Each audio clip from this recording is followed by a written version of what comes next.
We're going to share our screen. Jack, you got a question? Yes. Give me just a moment. There we go.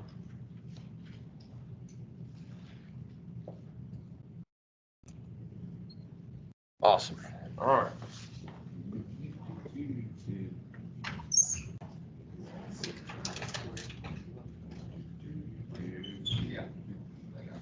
Oh, that was awful. Slipped out of my hand. Somebody grab that and hook Jack up. You know what? I want redemption, actually. Give me that pencil back. Oh, you know what? Yes, you can borrow a pencil. Ha ha! Chance of redemption comes early.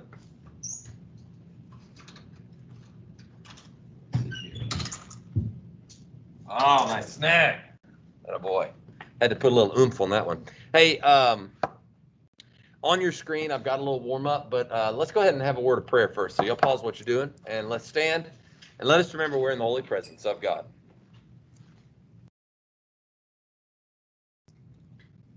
Get my microphone working here.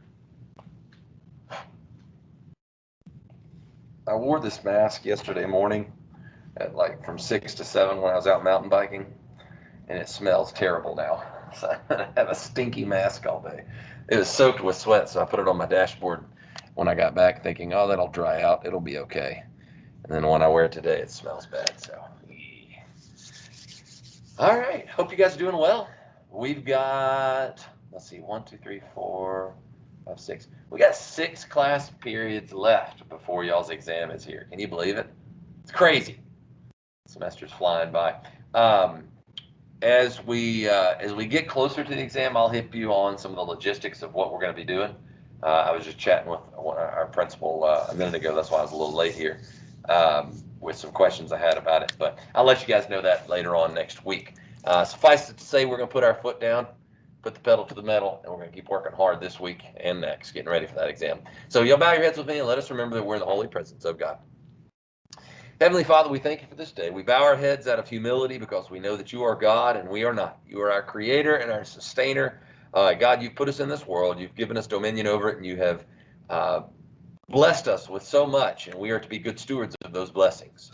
Father, we thank you for the school day that we have before us. We thank you for the early start that we get here. I thank you for allowing me to work with these guys each and every day, and I pray that our work here today would honor you with the effort we put forth.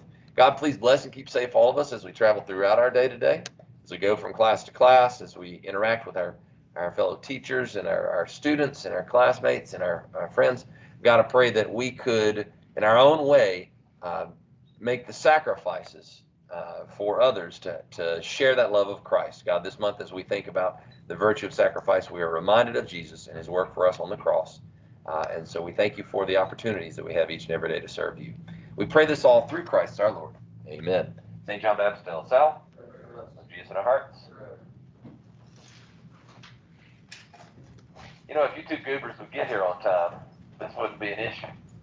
Stop us in the middle of prayer. Come on in.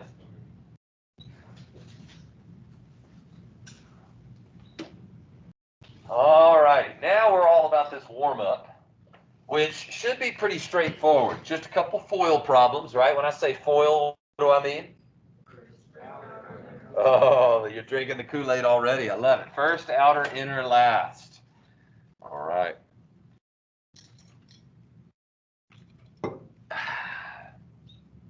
It's probably not a good expression to still use these days. Drinking the Kool-Aid. The connotation of drinking the Kool-Aid is that you're believing in what I'm saying. The actual reference is to a cult that its cult leader put a bunch of like poison in some Kool-Aid, and they all drank it thinking that when we drink this Kool-Aid, we're going to go up into this spaceship in the sky, and these aliens are going to take us away to our rightful home. Kind of crazy, but they all died, and so it's kind of not a good saying to use. Did y'all know that's where that phrase came from? Yeah. Creepy stuff.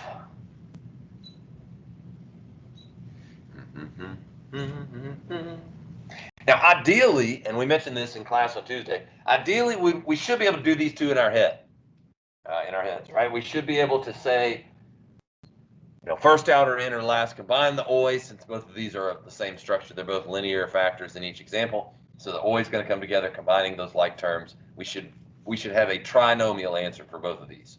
And so what I'm going to do is when I call on one of you guys, I want you to give me that trinomial answer as though you're doing the whole process first time as you're speaking, doing it in your head. All right, so let's get James to do number 1 for me, and then we'll get Drew to do number 2.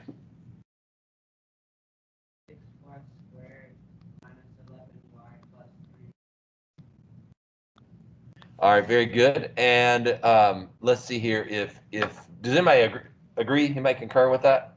Okay, so Joey, if you don't mind, can you pretend like I'm a dum-dum and I don't know where that 11y comes from? Explain that to me.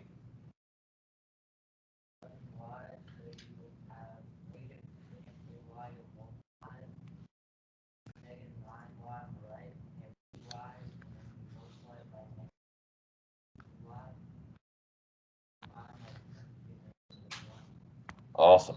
So in other words, the outer is 2y, the inner is negative 2y, and the inner is negative 9y. And when we combine those like terms, the OI comes together here, and that gives us that negative 11y. Good explanation, good answer, good work. All right, Drew, number 2.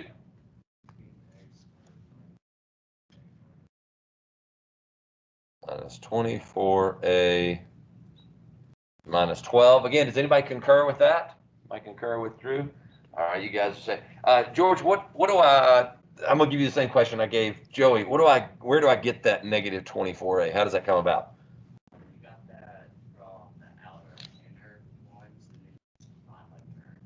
All right, very good. So negative 30a and positive 6a.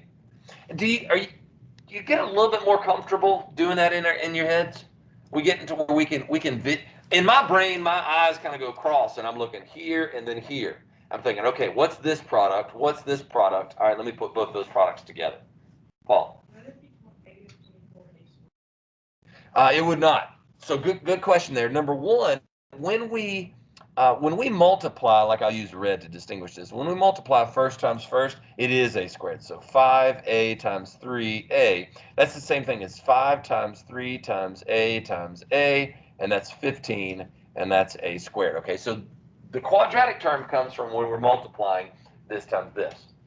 We already showed you our outer multiplication and our inner multiplication, but what are we doing with the FOIL? In each of these cases, we are saying F plus O plus I and plus L. We are adding those terms together. So when, for instance, on number 2, what Drew was telling us, when I have negative 30a and I have a positive 6a, that's like if I go to the grocery store and I buy 2 packs of Wright brand bacon, and then I come back the next day and I buy 3 more packs of Wright brand bacon, and then all together I now have what? 5 packs of Wright brand bacon. Y'all ever buy that? That's the expensive bacon. That's the real thick primo bacon. I only get it when it's on sale, but oh, it's tasty. But it doesn't all of a sudden become 5 packs of Oscar Mayer bacon.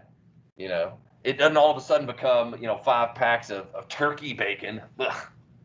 Okay, it stays the same. In other words, all I'm doing is adding or subtracting the C word, the coefficients. Okay, very good. Paul, does that make sense? Answer your question. All right, fabulous. Now, we're going to step things up just a little bit, and we're going to look at a couple of special cases. Again, we can do FOIL in our heads, but this one, actually, I don't even have to FOIL. I don't have to go first, outer, inner, last. And I'll tell you what I mean by that. But, as I say in the note here, first we are going to do FOIL. And this is where, have we talked about getting a swift kick to the gonads in this class? Have we discussed that, right? This is where that threat comes into play, okay? You do not, I repeat, you do not want to fall prey to the temptation of saying a plus b quantity squared is a squared plus b squared. Oh, boo bad. That does not work. Okay? That'll earn you a swift kick to the gonads.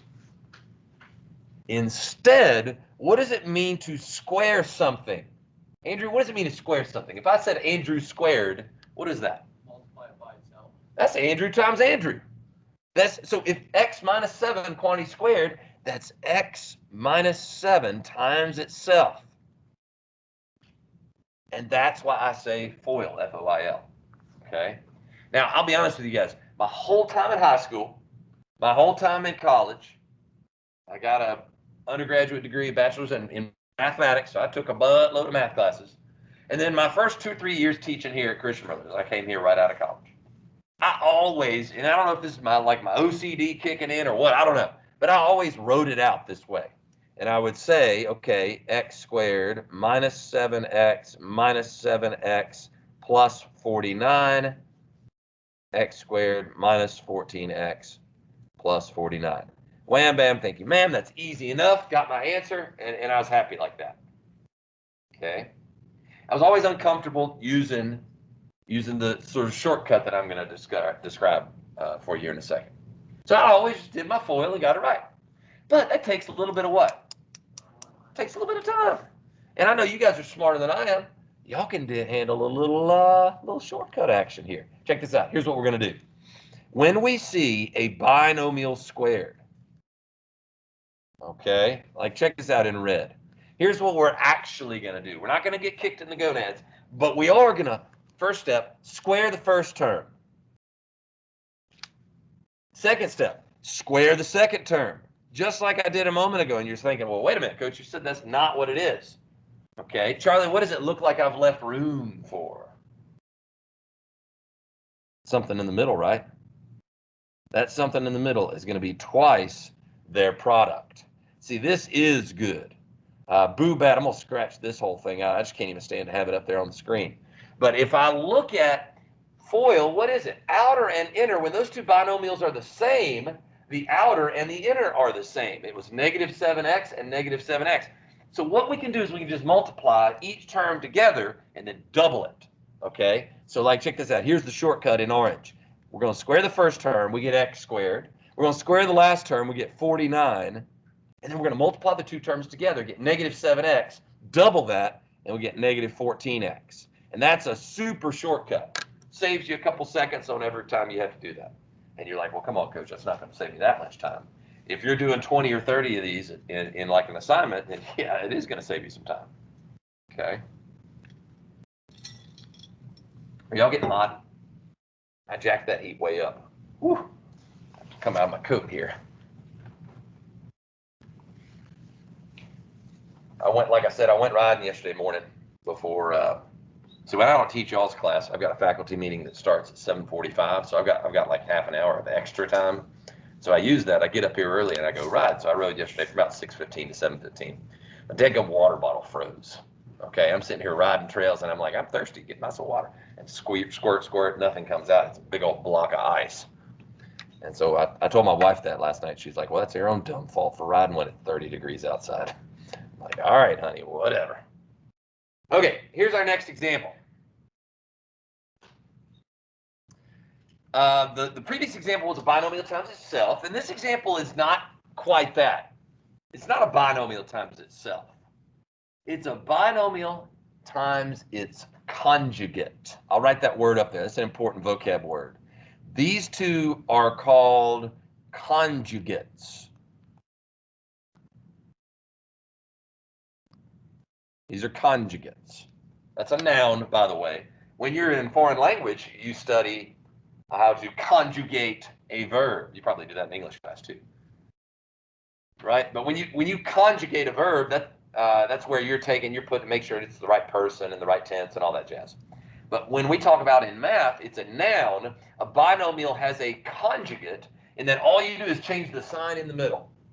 So a plus b and a minus b are general conjugates. Here in this case, x plus 5 and x minus 5 are conjugates.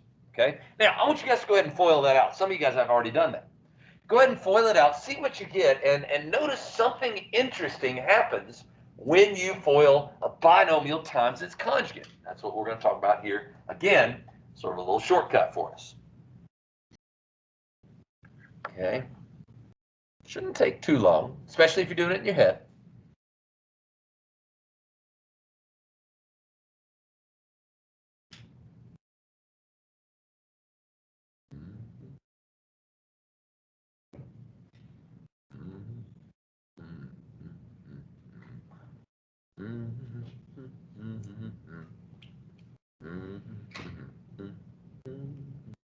got an answer? X squared minus 25. You got it correct. Well done. Now, what happened that was interesting there? What do you think? Yeah, from our FOIL, what two letters were those? Yeah, the oi. The oi goes away. When you multiply a binomial times its conjugate, it's not FOIL, it's fl. Okay, it's just the F and the L. The oi cancels out. That's always going to be the case. When you multiply a binomial times its conjugate, I would write that down if I was you. When you multiply a binomial times its conjugate, it's not FOIL, it's just FL. Okay? The oi always cancels out. And that's I said it a minute ago, it's a really important property. Yeah, we know, okay, we could FOIL this out and get x squared minus 5x plus 5x minus 25, and we could, cancel those two guys out, and we got x squared minus 25. That's our answer. The shortcut I mentioned here on the little blue note there, the shortcut is just to say, all right, well, I'm going to do foo instead of FOIL because I recognize these are conjugates that we're multiplying. So it's just x squared because you do first times first, and minus 25 because you do last times last. All right. That's called the difference of two squares, by the way. You might notice that x squared is a perfect square, 25 is a perfect square, and there's a minus sign in the middle. In the next chapter, you're going to learn to deal more with the difference of two squares. And so for us right now, when we multiply a binomial times its conjugate, the result is going to be the difference of two squares. Can you write that down? That phrase, difference of two squares. That's what you get when you multiply a binomial times its conjugate.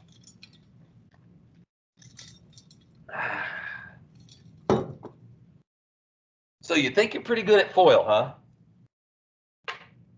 Y'all pretty decent? Y'all feeling confident?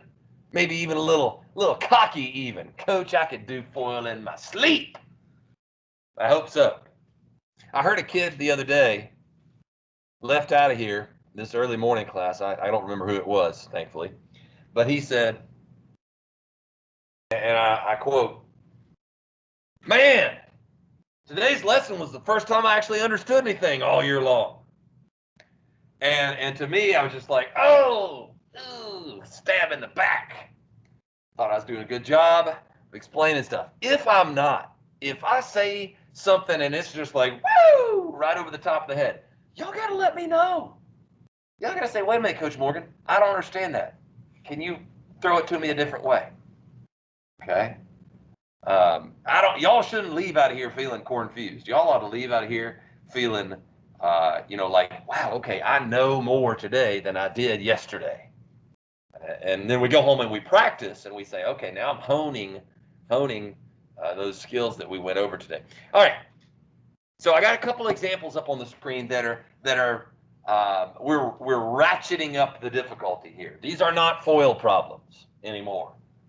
Okay, but the structure and the mentality of those FOIL problems that we've been practicing is going to be the same here in these. Right? Remember, early on, I gave you two options for multiplying a polynomial times a polynomial. I said you can use the distributive property. I think we did it in green. And then I said you could use this nifty new thing called FOIL. You only get the option of FOIL when it's a binomial times a binomial, right? When it's two terms times two terms. A bi times a bi yields four terms. Oftentimes the middle two come together and you're left with a trinomial. All right? But that mentality of make sure I multiply everything from the first polynomial times everything from the second polynomial holds sway here in example 8. Watch what I do here. I'm going to draw some arrows. I'm an arrow drawer. I want to make sure that x multiplies times everything in the second polynomial. And I also want to make sure that 2 multiplies times everything in the second polynomial. Everything in the first times everything in the second. Now, how many terms is that going to generate before I simplify? 6, right? Well, earlier we had a bi times a bi generating 4 terms before simplification. Now we got a bi times a tri generating 6 terms before simplification, okay? What do you think is going to happen if I multiply a trinomial times a trinomial? It's going to be 9 terms before simplifying. Very good. And don't be afraid to do that, where you just multiply each term from the first times each term from the second and take your time. I noticed that a few of you guys were already working on this one. Kudos. Alpha dog status unlocked. All right, so x times x. Actually, let's just do this. We'll go Nate, and we'll go Paul, and we'll go Mossy. Give me those three blue terms right off the bat for multiplying x times each one respectively. Nate, what's x times x squared? All right, so we got x cubed. Paul, what is x times negative 5x? Negative 5x. Try again. You said cubed. Squared, that boy. And then Mossy, what is x times positive 1? Positive 1x. Very good. Just positive x. You got the easy one. Sorry. All right, now let's go with Joey, Jack, and Tiago for my three green ones, please.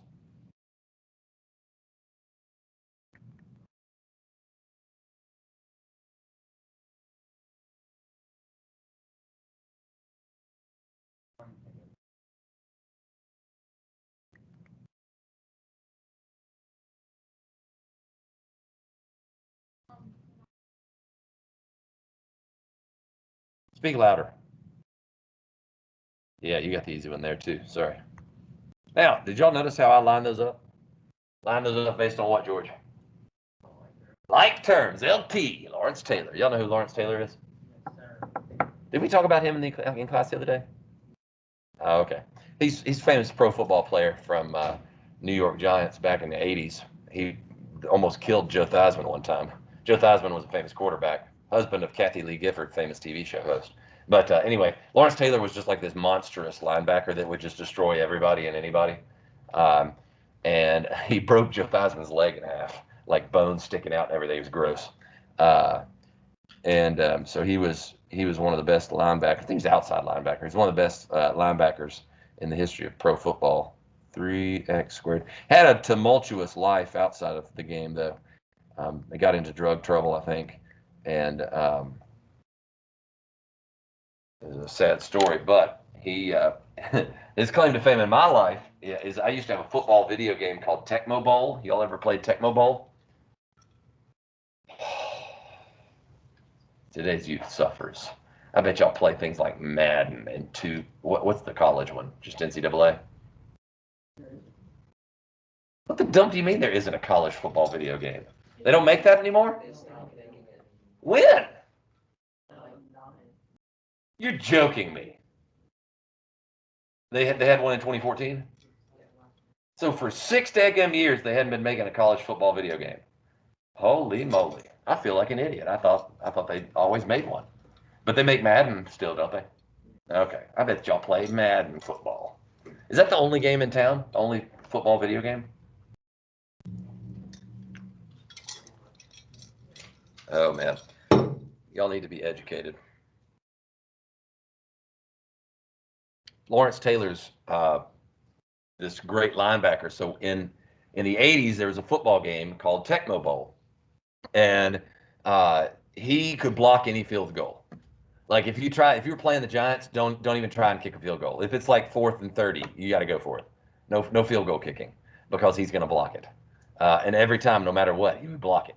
And so it's like it's one of those quirky things. Let's see here. Tecmo Bowl, Lawrence Taylor. Bo Jackson was a running back.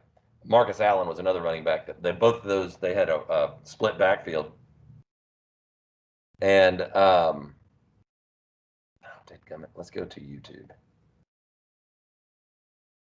And they just run all day. You couldn't tackle them. This is the game where you just like run diagonally up and down, and the bad guys couldn't catch you. And then they had the San Francisco 49ers had Joe Montana was the quarterback, and Jerry Rice was the receiver. You guys have heard those two names, right? Lord, I hope so. Anyway, he would run a slant route, and you couldn't cover him. You'd try and get in front of him, and the computer would pull your player down, and the pass would come in. It was rigged, definitely rigged. Tecmo Bowl.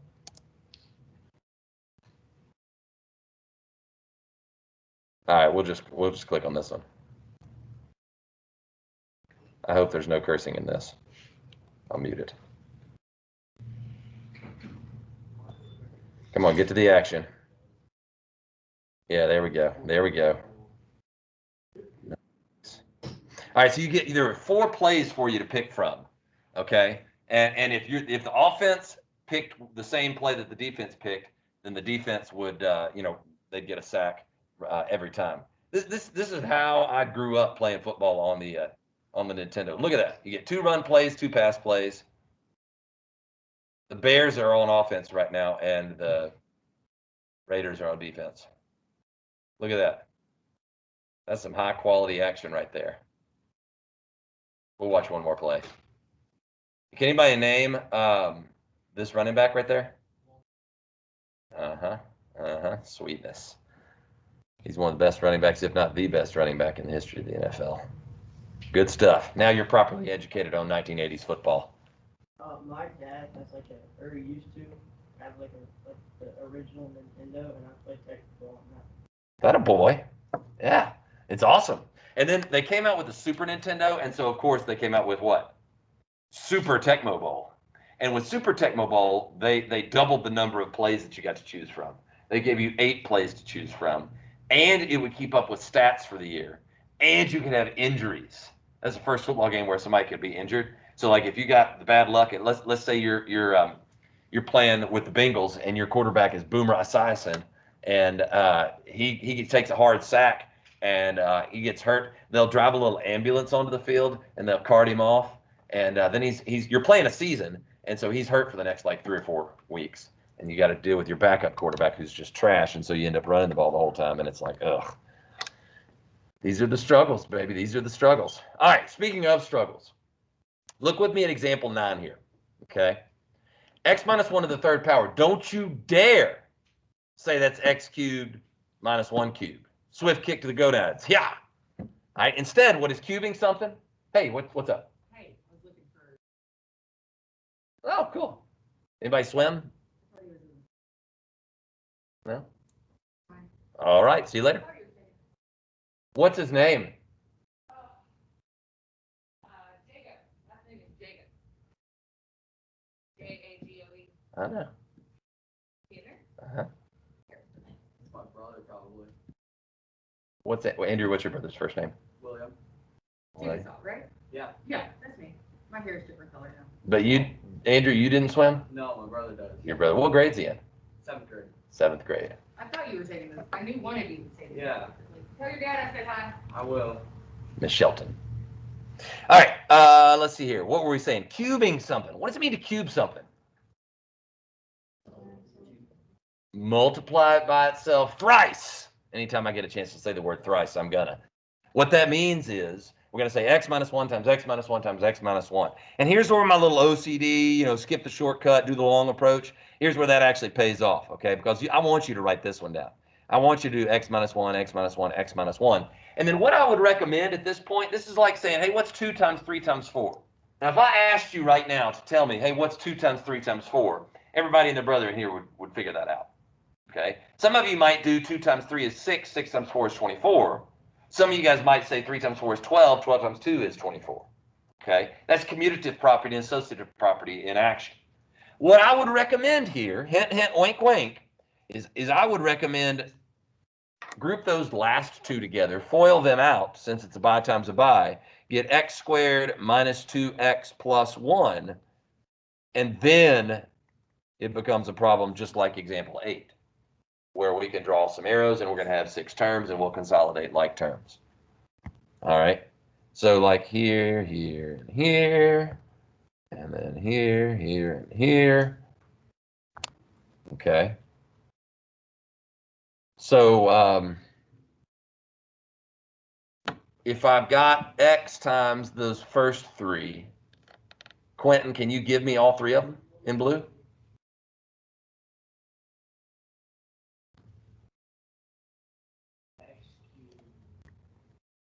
Hold on a second, I gotta change color. Go ahead. X cubed minus 2x squared Attaboy. Plus x. All right, fabulous. Edwards, you want to give me the -1 times all 3 of them?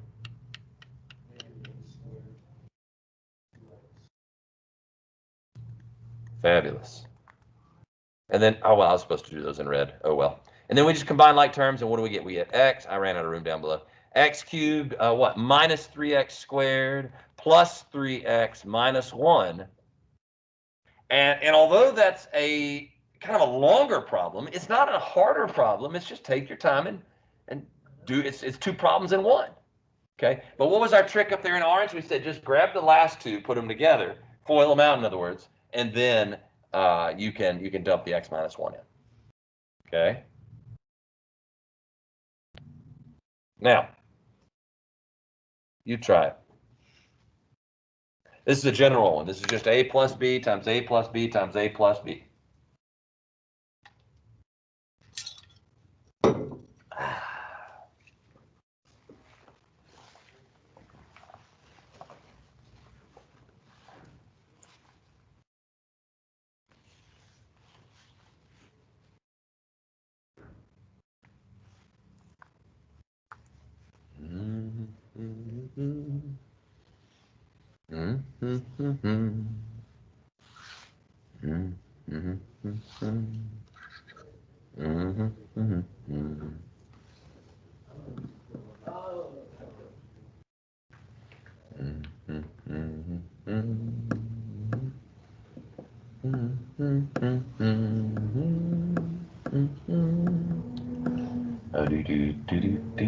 All right, you have 60 seconds. You must move with the speed of a mongoose. Can anybody name a famous mongoose from literature? Attaboy, Paul. Paul, I can always depend on you to hit me up with those rando trivia facts. Ricky Tikki Tavi. Does anybody know the author of that short story? Of Jungle Book fame? Mr. Rudyard Kipling. Actually, probably Sir Rudyard Kipling.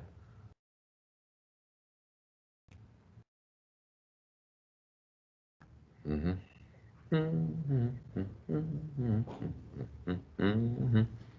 15 seconds. Luke Sublett, I'm going to call on you. I hope you got your answer ready.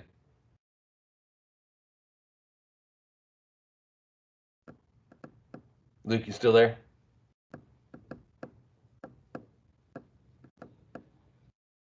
Rats, why am I not hearing you? You look like you're trying to say something. Say something, somebody at home. Hello? Oh, this happened yesterday. I think I know how to fix it, though. Hold on.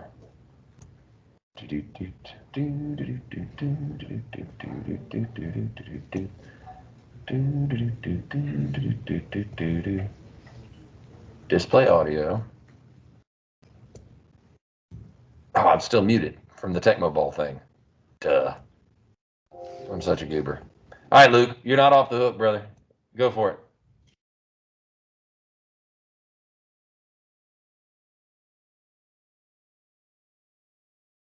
Lucas Aurelius, say something.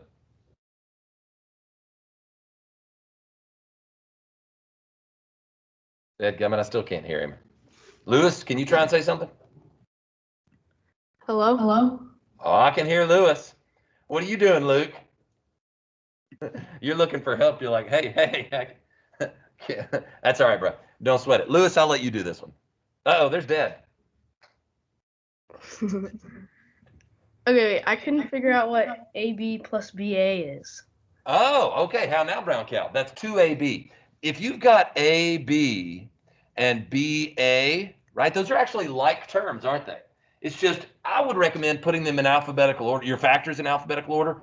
BA is the same thing as AB. That's like saying 2 times 5 is the same thing as 5 times 2. Yes, no?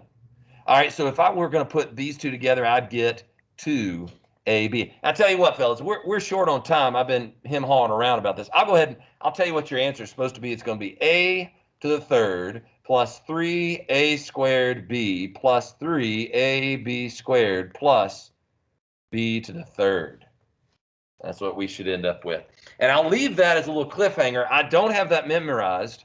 I worked that one out real quick in my head using some Algebra 2. Maybe I'll show that to you tomorrow. In the meantime, please, there is an assignment on Delta Math for FOIL. If you haven't done it already, do it. It's section 5.3, Live Jesus in Our Hearts. All right, y'all skedaddle on out of here.